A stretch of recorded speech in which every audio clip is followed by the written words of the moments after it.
Yan, luto na tong pansit al dente. Magluluto ako guys ng spaghetti. Hugasan natin yung pansit para hindi malagkit guys.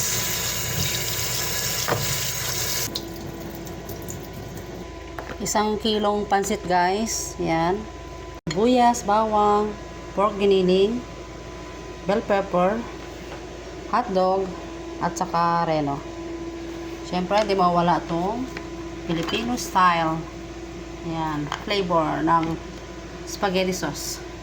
Ayan. Luto na tayo. Yan. Naglagay na guys ako ng mantika. Inuuna ko itong karne. Yan. Para matunaw yung mga taba-taba. Lagyan natin ng asin. Para may lasa yung karne. Ayan, medyo nagba-brown-brown na yung karne. Lagyan na natin yung sibuyas at saka bawang. Ayan.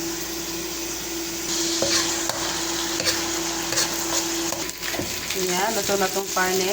At saka yung samya, lagyan natin itong spaghetti sauce.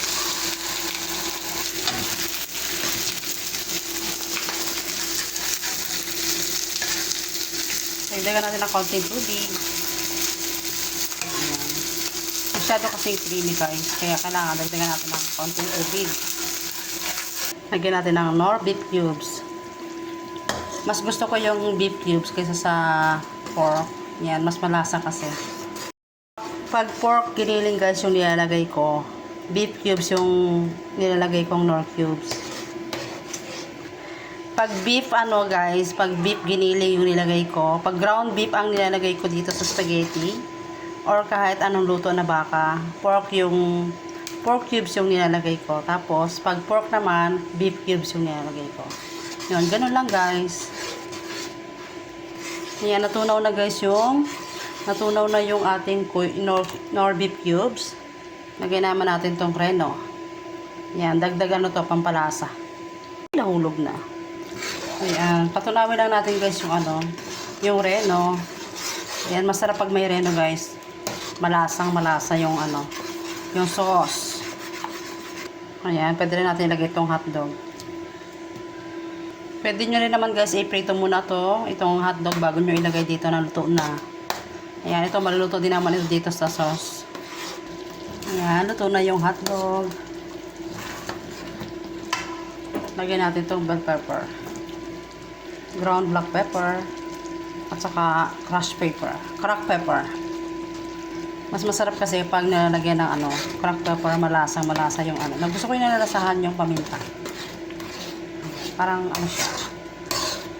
Diba? Masarap guys pag nalalasahan yung paminta. Saka cheese. Ayan, ito yung cheese.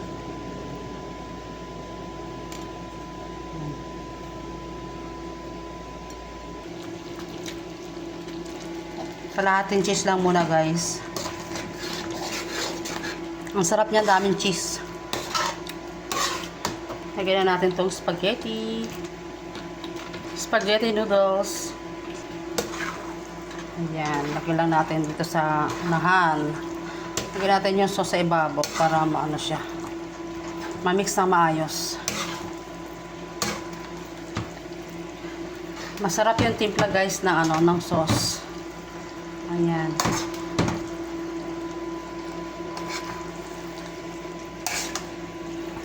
Ayan, tapos na guys ako magluto ng spaghetti, lutong probinsya to. Ayan, ganito kami magluto ng spaghetti. Minsan nilalagyan din namin ng corned beef. Pero ngayon walang corned beef, ito lang guys. Ito na guys yung spaghetti, lagyan natin ng cheese sa ibabaw. Lagyan natin ng cheese sa ibabaw para maganda. Ayan, gustong-gusto ng mga bata, maraming cheese.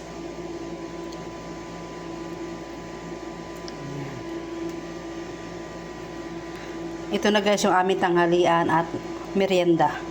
Yan. Luto na rin kayo ng spaghetti, lutong probinsya. Yan. Salamat mga katikim. Thanks for watching.